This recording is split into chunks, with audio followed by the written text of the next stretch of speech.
This is False Start, a college football podcast for everyone and everyone else. I'm your host, John Buhler, staff writer at Fansided.com.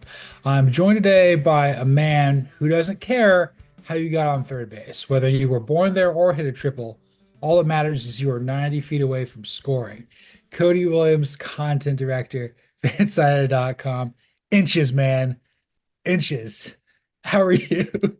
Let's see how many 90 times 12, what's that, like 800? I'm dude, we're not a math podcast. I can't remember. Like, I can't tell how many inches is the home plate. I don't know. But congratulations to Ohio State on winning a national Yes. championship, man. This was a team, we're gonna obviously unpack a lot of what just happened tonight in the national championship game, but this is a team who I would venture to say, and I think you would probably agree with me, I was harder on than anyone else in the country this entire season. And I think deservedly so, because this is what they were capable of the entire time. And the fact that you're, coming up short against an Oregon team that you later showed what you should have done against that Oregon team, and the fact that you come up short against the Michigan team that's having a down year, that's why I'm hard on you. It's tough love. Congratulations to the Buckeyes. This was the best team in the country. Yeah, it presented itself very quickly there in the playoff of what they were capable of. They won 34-23 over Notre Dame, winning their first national title in a decade. Mhm. They won the first college football playoff Yeah. over Oregon, and then they won the second, the first 12-team playoff over Notre Dame. Ryan Day is now a champion, joining the likes of what I guess now is just Kirby Smart and Dabo Swinney, the only coaches that have won one because Max Yeah, gone. max out. Yeah, golly, that's crazy. I didn't even think about that. That's wild. And it's also the same stadium where like Ryan Day's worst moment was with Noah Ruggles just missing that one in the Beach Bowl. So Tough. Very tough. yeah, but obviously, fantastic game. Lot better game than I thought it was going to be. It Mhm. was not looking like that, and then I, No, I know we over at Fansided. I got a little scared over at Fansided.com working the desk this evening because about midway through the third quarter, we started writing the fallout for what was going to happen. We started getting ahead of ourselves and almost came back to bite us real hard. in the words of John Bueller, Atlanta finds a way. Yes, I'm going to run here with our first segment here for 3 yards and a cloud of punt after the national championship with Ryan Day should tell everyone who doubted Ohio State to go to hell, get a job, and kiss his ass. Like, Hmm. this was a guy that faced insurmountable pressure at the start of this year. I figured he was basically just like, you got to win a national title or bust. It's essentially kind of like what we thought Mike McCarthy would have had to do with the Dallas Cowboys, just Jerry Jones made it all about himself. And then it was kind of like what the 98 Bulls with like, the last dance sort of thing. Ryan Day took a lot of crap from a lot of people about saying that like he couldn't really coach, that he was being buoyed by his coordinators and Chip Kelly, Jim Knowles, and to some degree Brian Hartline. But he went out there and he got his team to believe in itself. He got everybody to rally around him, and he became the perfect CEO type that this program needs. All things equal, Ohio State's the best job in the country because you're in the Big Ten. You're not competing in the SEC. You don't have the academic standards of some of the other Big Ten schools. You got a rich, fertile recruiting base and state. You can get people like Jeremiah Smith out of Florida. You can get guys at the transfer portal like Gwinshaw Judkins and Will Howard and Caleb Downs. And it's a very good time to be bleeding scarlet and gray. And as far as I'm concerned, that truck outside is not backed up into my girlfriend's RAV4. So I think we're doing okay here. Yeah, he's probably out, enjoying the evening, so that's a good thing. And I do think, like, again, I think, like, when I was hard on Ryan Day, when I was hard on Ohio State, like, I think it was deserved, man. Like, I don't want to, like, I'm not trying to, piss on their moment, because this is what we were wanting to see from them the entire time. And I think, like, we made a lot of fun of Michigan or of Ohio State after the Michigan loss, like getting upset over planting the flag and whatnot, which I still think was bogus. Like, if you don't want them to plant the flag, win the Just game. win. Yeah. Yeah, yeah, like that's where I come down on that. But at the same time, like, I really do think it awoke something in Ryan Day. And the other thing, like, looking back on it, through all the criticism that Ryan Day received, through all of the hardships that he definitely had to go to, because I mean, yes, it is the best job in the country, but it also is one of the hardest jobs in the country Yes. because you lose a game and people come for your head. Like, dude has not lost double-digit games in his career as a head coach at Ohio State. Like, total has not lost double-digit games, and people were still calling for his job. And so, like, that's not an easy position to be in. Ryan Day did handle all of that with class, man. He absolutely handled it like a professional and handled it like someone who knew that the best days were ahead. And here's the best days. They're here. And he deserves a lot of kudos and a lot of credit for that. Totally 100%. And if anybody at Ohio State's complaining about losing to Michigan, just go float face down in the Olatangir Scioto River. Just we don't need you anymore. Yeah. Yeah, it's I would say there was a point there in the off season where we were all like, okay, who's for sure going to make the playoff? Everyone's like, okay, it's going to be Georgia and Texas. It's going to be Ohio State, Oregon. We think it's going to be Notre Dame. It's probably going to be Penn State. Maybe it's Ole Miss. Wasn't obviously the Rebels. Hmm. But as we kind of as we were going through this, I'm like, there's a lot of similarities here between Ryan Day and Kirby Smart. Kirby Smart is the only other coach that I can think of up to this point in the playoff era who has dealt with the same level of criticism. It's like you have all this talent at Georgia.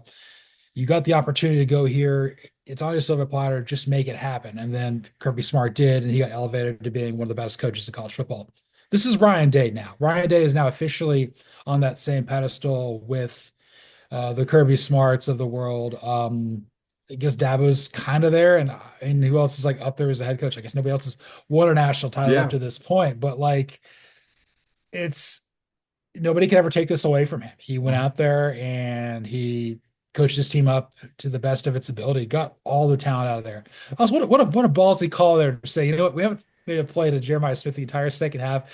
Will Howard just bombs it like 40 yards down the field to Yeah. basically win the game. It was incredible. No, it was incredible. And also, like, let's not act like this is an uncommon thing for great coaches to and teams to have to go through. Like, you can look at pro sports and you can look at other college teams. Like you mentioned Kirby Smart. Like Kirby Smart, took his lumps before he won a national championship. He Yes. took plenty of them. You mentioned the Jordan Bulls earlier. Like, they had to get through the bad boy Pistons and stuff like that. And, the Jordan rules to win their first championship with Michael Jordan. You look at, I mean, even in like modern examples of baseball, like, everyone looked at the Dodgers, like the Mickey Mouse 2020 title, and was like, okay, when are they going to get over the hump? Well, you get Shohei Ohtani and you get over the hump. Like, this is a common refrain in Yeah. sports that we have to see. And like, it's all about how the coaches handle themselves, which is why I'm giving a lot of credit to Ryan Day because he handled himself like a professional and he got his team and his program through that. He didn't like listen to the outside noise. He didn't take Dennis Dodd's advice and go take a job somewhere else and just leave Ohio State in the dust. Like he actually That's weathered the storm.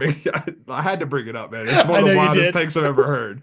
But like he went through all of this and he finally got Ohio State to the point where it's like, okay, there's nothing you can say to me now. Like honestly, like you said, if it's not going to be a fun time at Columbus if they lose to Michigan again next year, but at the same time, like you bought yourself some goodwill because you did what you were supposed to do. And like frankly, sometimes it's just the bounces of the ball. Like you go back to that Peach Bowl that you mentioned, the House of Horrors in Atlanta. Like he was a missed field goal away from potentially winning a national championship that season. Like that was the second best team in the country that Georgia Yes. played that year. And so like they just didn't, they happened to not play them in the national championship game. That's really what it boiled down to. So, like, when you start to unpack all of these different things, like, Ryan Day's been on the precipice of this for a long time, and he finally got over the hump. You bring up a great point. There's so many different teams and coaches and players where this has been the case.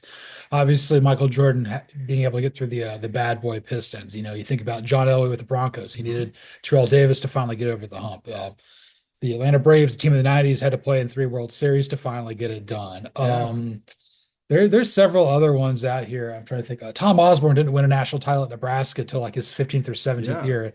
That was the Mark Richt blueprint that didn't work out. But these things happen. This isn't that uncommon. But like, I guess maybe before we pivot on to what you went around with, like, there seems to be like an identifiable trait where like Ryan Day had this. Andy Reid had this with the Eagles and Chiefs too. It's just like we know you're a good coach. We know there's like a consistent level of success you get to, but not quite. I mean, I guess my question is like, who's next? Like, who's next Brian Day that we're just never gonna like? I think it might be Brian Kelly. It See, might not happen. It I might not think happen though. I think the answer is easier than that. I think it's Sarkisian. I think it's Steve Yeah, Sarkisian because he's kind of developing that big game Sark label, kind of shrinking from the moment and having some questionable decision making in those moments.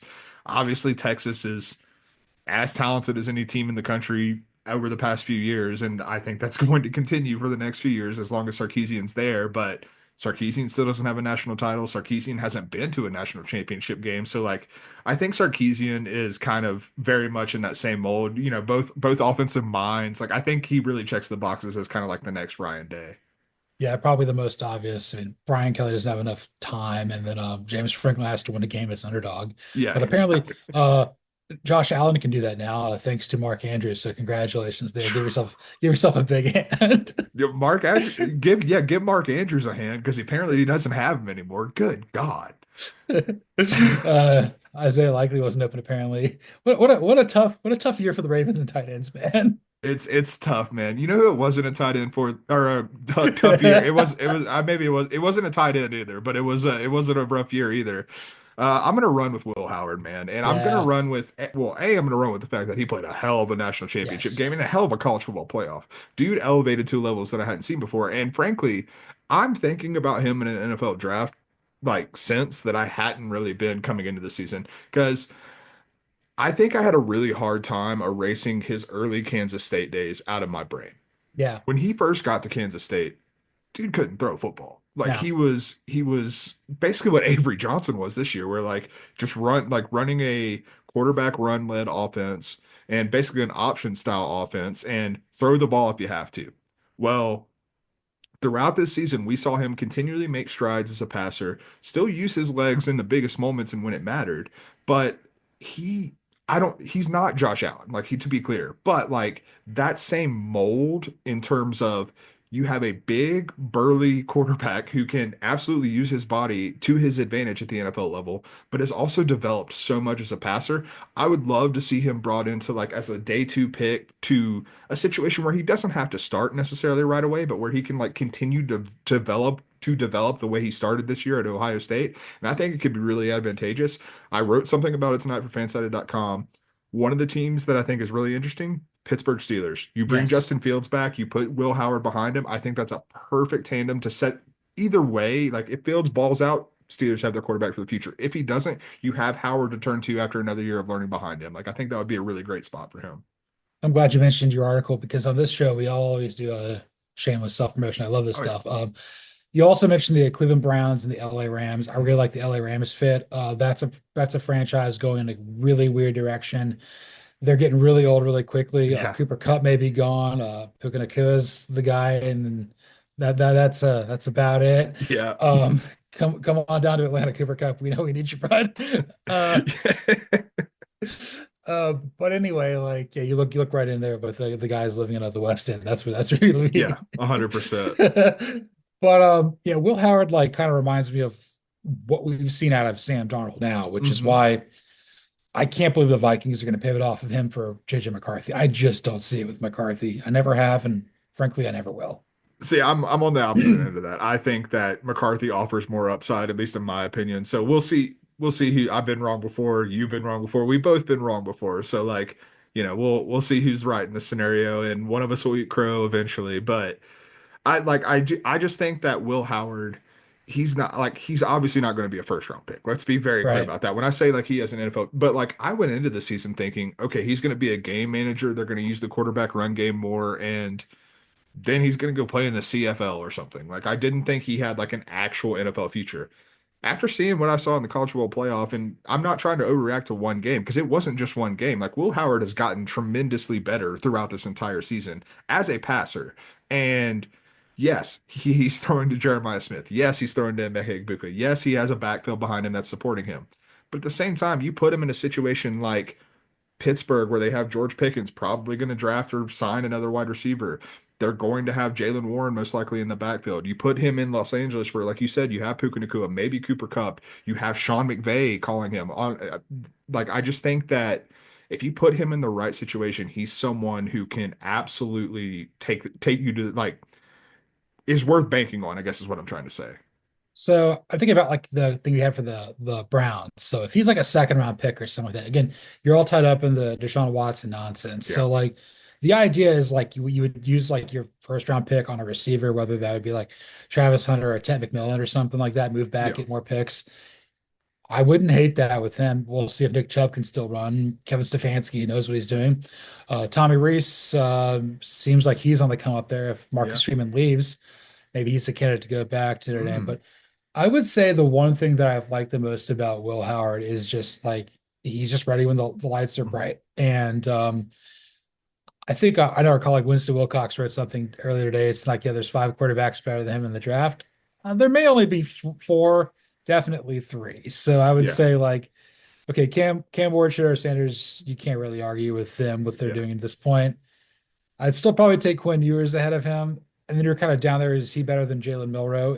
That's essentially where he's. I think he's better than Dylan Gabriel. Yeah, I do too. And I think that like honestly, when you're talking about QB4, it depends on what you value. Because I think the ceiling is probably higher with Jalen Milroe, but I think what you're getting now and what the floor is way higher with Will Howard. So like I think that's kind of the thing you're looking at. And like that really depends on who your coach is because if you put him in a situation with Stefanski, I'm leaving the Steelers out of this because I don't like the Steelers coaching staff too No. terribly much personally. But if you put him with Stefanski, if you put him with McVay, like I think they would prefer a Will Howard to a Jalen Milroe because there's a lot less kinks to iron out and much more of like, okay, here's what you can do and here's how we're going to maximize that at the pro level. Wouldn't it be absolutely hilarious if like the Chicago Bears took him in like the fourth round? It's becomes some like Kirk Cousins, Robert Griffin the third thing with Caleb Williams. I, I mean, like I could. It would be hilarious if Ben Johnson, shouts to Ben Johnson getting the Bears job, if he was just like, guys, I just really like Will Howard way more than I do Caleb Williams. Like, this is much better for me. Again, I'm probably on an island there. I'm like, why would you go there, dude? Yeah, Like, I get Caleb Williams' talent, but Kevin Warren still works there. Ryan Poles still works there. The McCaskey's still on this team. That's all you need to know. they're in this year's NFL coaching carousel. They're the number two. Why would you go there team for me? Number one's always going to be the Jets. Why would Yeah, you go to the Jets ever? if the Jaguars are not like they're placing, they're who's like the third worst? The Jaguars or the Raiders? Oh God. I feel like it would have to be the Raiders because, like, I feel like the Jaguars, we know what the problem is, and they just keep banking on the problem, which is Trent Baalke. Like, they're just like, as soon as Trent Baalke's gone, I'm gonna feel way better about the Jaguars. So that puts like your guys with like the best job, I guess. I Maybe the guess Patriots and and then the Saints, which I think is an awful job too. It's the the same. God, yeah, there's really not many attractive jobs in this year's coaching carousel is what it's coming down to. Like, honestly, the Patriots might have been the most attractive, and that's why Mike Vrabel was like, "Yeah, I'm not really gonna try to interview with anyone else." it's like, no, this is stupid. I'm gonna take my ball and go home. And I'm gonna do that here with what I'm gonna pass. I'm gonna pass on Notre Dame ever having the athletes to essentially match in Ohio State in a championship setting. Last time we saw Notre Dame play for a national title, they played Alabama in 2012, Mhm. and they got absolutely smoked.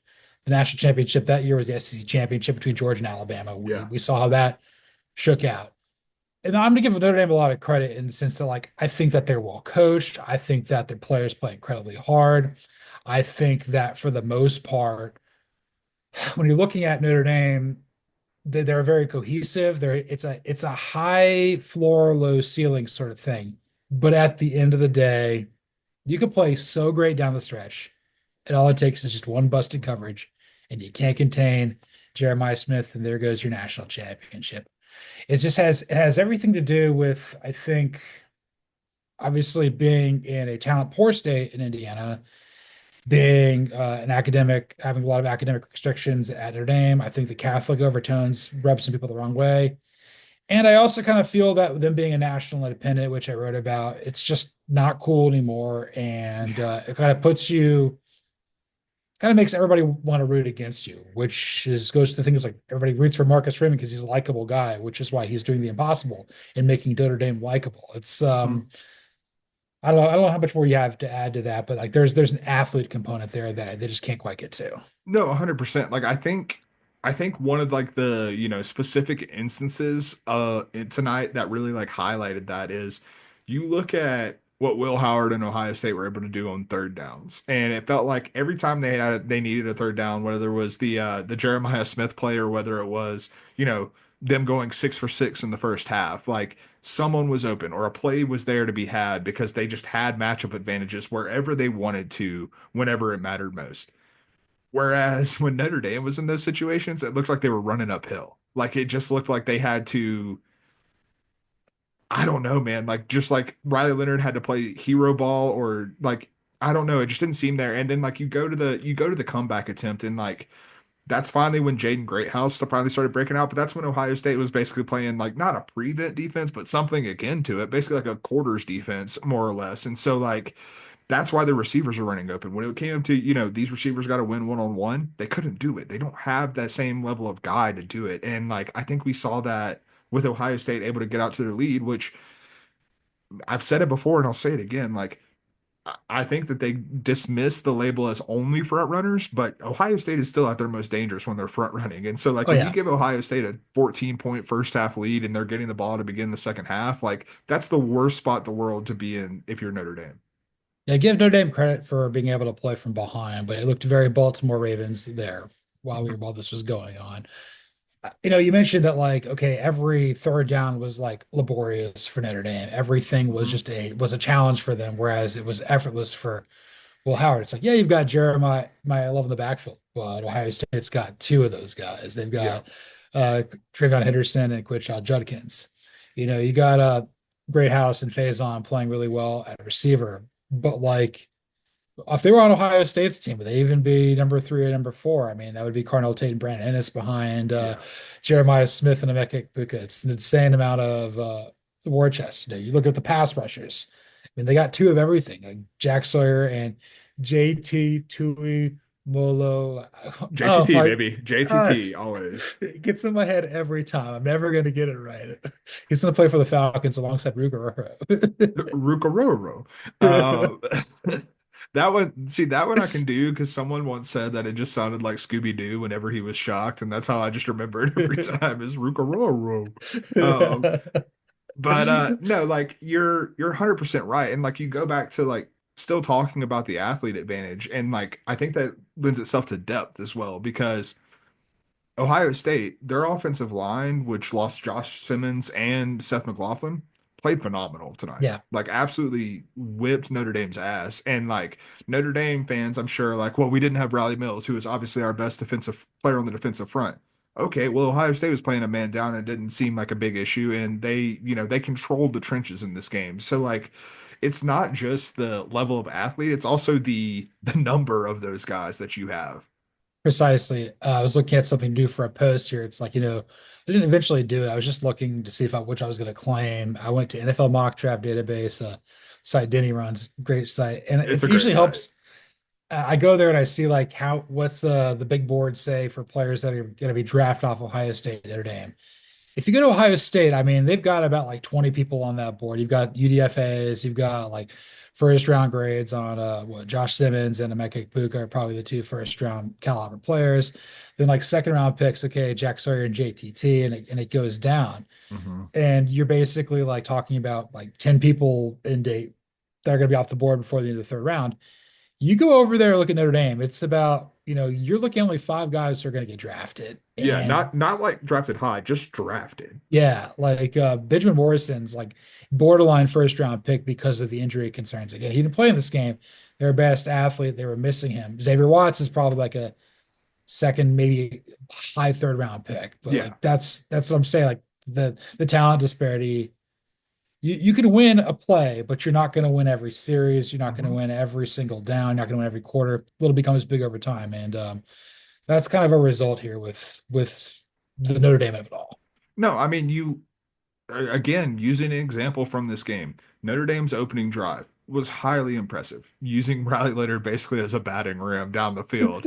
And like, but I think like that looked like them like literally giving everything they have to run an 18 play drive and get on the board. And then they didn't score again until either the late third quarter or early fourth quarter. Game script kind of out of my head a little bit right now, but like midway through the second half is the best way to say that. But like the fact that you're having to give everything you're all, Riley Leonard's puking on the sidelines after the first drive of the game, like that's not a great sign. That kind of shows that like you might be a little bit overmatched in this matchup. Uh, that drive reminded me of a couple of things. First off, it's like that's peak Gus Malzahn at Auburn. Come on, boys, let's go, let's run, Let's bring it hurry down, up and run. boys. Let's break it down, boys. But it also, I think it reminded me of a TCU game from 22. I think it was the Mm, Big 12 championship that they lost to K-State. It wasn't yeah, versus Georgia, and I don't think it was the Fiesta Bowl win over Michigan, but like Max Duggan was doing the same thing too. yeah. Like his whole body was redder than Ryan Day's cheeks. Just like I'm like, are you gonna die in this field, brother? Just laying it all out there, including his life. If I die, I die. If I die, I die. It's worth it. Glory, glory, what a wonderful way to die for the Notre Dame Fighting Irish, baby. Oh my Yes. God. And speaking of Notre Dame, speaking of Ohio State, we're gonna punt. And I'm gonna punt on counting either of these teams out for 2025. Obviously, both these teams are gonna lose a good amount of talent. Obviously, Ohio State's gonna lose a lot more than Notre Dame. But here's the thing, as we were just saying with Ohio State, they're well set up to replenish a lot of that talent. You have, I believe, two 4-star running backs who are going to replace Travion Henderson and Quinshaw Judkins. You have Jeremiah Smith returning. You have Brandon Ennis returning. I believe Carnell Tate and Emeka Egbuka are gone, but this has been the wide receiver factory. They recruit 5-stars every year at the position, so they're going to be fine at wide receiver. You have former 5-star in Julian Sayin coming in at quarterback. You have an offensive line which is losing Josh Simmons and Seth McLaughlin. Well, you haven't played with them for about a month and a half at this point, so your offensive line set up to do very well in that capacity. Then you move forward. You have Caleb Downs leading the defense. Yes, you have to replenish the front, but again, that's not been a problem for Ohio State, much like wide receiver. That's been a factory up front. Ohio State's going to be back in the mix. You flip to the other side with Notre Dame. You're losing Riley Leonard. Okay, Steve Angeli looked pretty damn good when he had to come in Yeah. against Penn State. I think that they can feel confident in what they have there. Jeremiah Love's coming back. You hope that they upgrade a little bit of wide receiver. The offensive line is basically all returning from last year or from this past year. The defensive front, yes, you're losing your Riley Mills, but you have guys like Bryce Young who really came on strong at the end of the year, only going to be a sophomore next year. Both of these teams are going to be top 10 teams in the country next year. Yeah, I would venture to guess that would be the case. I have not formalized. Yeah, it's late. It's late, brother. You're fine. it's like who my way too early top 10 is going to be, but I would be shocked if I didn't have both up there. Probably a little bit higher on Ohio State Yeah. just because they've got more talent there. Like, look, your backup quarterback next year is looking kind of old. And like in a lot of other situations, like he'd be starting and be good. And Yeah. like it's between him or Julian Saint, and there's nothing wrong with whoever wins that battle. It's like No. you're going to be like the best player from South Dakota since Adam Vinatieri and Julian no mean, know what I'm saying? No, I'm He's saying. gnomed. He's no dude, he's gnomed, dude. The gnome. The no man. Just sitting out in the garden. The only thing is like it does look like Al Golden's going to go take over the Cincinnati Bengals defense. Shout out to Sweet Lou Anarumo taking over the Colts. Yeah. Apparently the Falcons didn't want him. We want to bring back Jeff Ulbrich again because let's just celebrate some mediocrity. Yeah. You got to do what you got to do, I guess. Yeah. Good hire by the Colts. I think it's a good hire by the Bengals, frankly. But I also I'm not terribly discouraged if I'm Notre Dame because I think the fact that they have a defensive-minded head coach in Marcus Freeman really works in their favor in that capacity. Not only does he have a defensive footprint to turn back to make a hire to replace Al Golden, but if he needs to take the reins a little bit more than he did with Golden at the helm this year, he can do that. And so Yeah. I think that Notre Dame's I'm not trying to diminish the loss of Al Golden because he did a phenomenal job this year outside of calling a zero blitz on the play that Jeremiah Smith was wide open running down the field, neither here nor there. But I do think that I'm not terribly worried about Notre Dame having a tremendous drop off in that capacity. I mean, when you're on to Cincinnati, you're on to Cincinnati. I get it. That's right. It's fine. I will say this one thought that just kind of occurred to me about Notre Dame and all of this. We're making hella good time right now. This is Hmm. amazing. I think with how great of a playoff run it was for Notre Dame. I mean, they won like 14 games in a Yeah, row. Oh, no, it's 13, incredible. excuse me, 13 Yeah, because 13, and they 10. lost one. Yeah. And today it would Yeah, have been the but 14th. so God, I guess Ohio State has the longest active winning streak in college football at 4 games. I guess that's right. Man, I, that's I mean, nobody in the SEC have no won their bowl game, and everybody in the Big Ten, like, I guess it's I that is a that can't be question. right. I Okay, can't fact check it off the top of my head, but like that can't be right. why should be somebody like Marshall who didn't even play a bowl game? That's Why should right. be Marshall? I mean, it actually that might be the most logical answer at this point. I can't wait to see what Wikipedia says about that tomorrow morning. That's right. But because Notre Dame went on such a great playoff run here, you beat Indiana at home, you clobbered Georgia, the Sugar Bowl, you outlasted Penn State in a Orange Bowl for the ages, and you more than held your own in a game that nobody thought you had a chance. Didn't cover though, but that's okay. It doesn't matter. Because you did this, I think next year you could go 10-2 and maybe make the playoff because like you get the benefit of the doubt. You're fresh in Mhm. everyone's mind. I don't think you can lose to somebody like Northern Illinois and somebody like a USC again, or to USC and get in. But like if your schedule breaks a little bit differently, again, I don't know what their next schedule is going to be, but like if you go to 10-2, I mean, what's the difference between Georgia going 10-2 or Ohio State going 10 and Mhm. 2, besides the fact you're not playing at a conference championship or at a conference? I think that bodes well for Notre Dame's chances of potentially getting back. And Ohio State's like, unless they fall off a cliff, they're going to be making the playoff every year.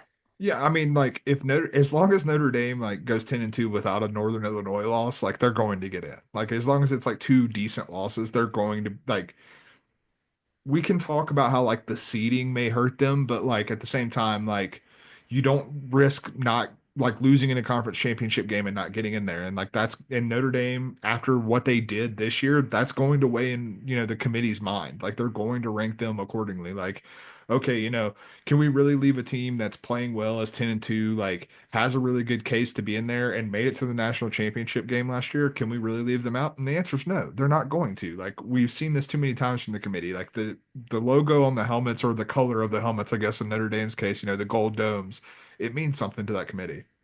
When you look at your reflection in a gold dome, you're an idol. You're literally a golden god. That's right. Shouts to Russell Hammond. Shouts to Russell Hammond and to Jeff Beebe here. Yeah. Uh, We are almost famous, brother. only close to Tiny Dancer. You know what? Let's get out of here. It's been a while. It's been a Yeah. day. Yes, this was 3 yards in a cloud of punt here on False Start. You can follow me, John Buhler, on Twitter or the X at Buhler118. You can follow Cody Williams at the Sizzle20. You can follow the show at CFB False Start. Like, rate, listen, subscribe, review on Apple, Spotify, YouTube, anywhere there's podcasts. You know, five. You know, if you get two of these, it's 10. And that's what Mark Andrews needed to catch the football. Yeah, instead he just, dropped the cold ball on the ground. Good job, bud. Now, not everybody can be hot hands handed, man. That's right. Yeah, you need to stick them out there. Stick them out. Yes, but Waves like gas man. What do you mean? oh my God. Uh, I rub evaporated milk on his calves every night before he goes to sleep. Some of this equipment has been used before. Even though it was the Little Giants and it was the Little Cowboys, that movie did take place in fictitious Urbana, Ohio. We believe that Kevin O'Shea either played for Ohio State or Notre Dame. We don't know. No It's idea. one, But it's one of one of the those two. two. It was the One Kevin of, O'Shea Bowl. That's what we're it getting was, at. yes, just major Ohio energy, major Notre Dame energy there too. But yeah, that was in a way, like I feel like even though there wasn't any SEC part of this tournament, yeah, I still think that like the 12-team playoff was a lot of fun to watch, follow along, and cover. And I can't wait to see what it becomes next year. Hopefully, we don't do the buys again, but that's neither here nor there. Yeah, maybe we'll talk about that on Thursday. Like our likes and our gripes with the college football playoff in the 12-team format. Yeah. So on Thursday, it'll be normal time. It won't be night outside. It'll be the ass crack of dawn for Cody and I'll be mid tired either way, brother. mid We're I, morning. I I don't do this podcast unless I'm exhausted. No, that's how it goes. I'm gonna do this before I go hang out with Bubba. Yeah, we're dog sitting Bubba again. Hey, Bubba. Hey, but I just realized the whole has to go outside in this weather, man. It's like 12 degrees outside. It's brutal. It's no Can't good. even, It's he not good for can't, the soul. he can't walk right now. Also, he was on, I think, Woody Hayes' staff there in Ohio State. So There we go. somebody found a picture of that. Love it. Absolutely wonderful stuff. This season was absolutely wonderful stuff. And don't rain on your days, parade, I guess. And this is false start.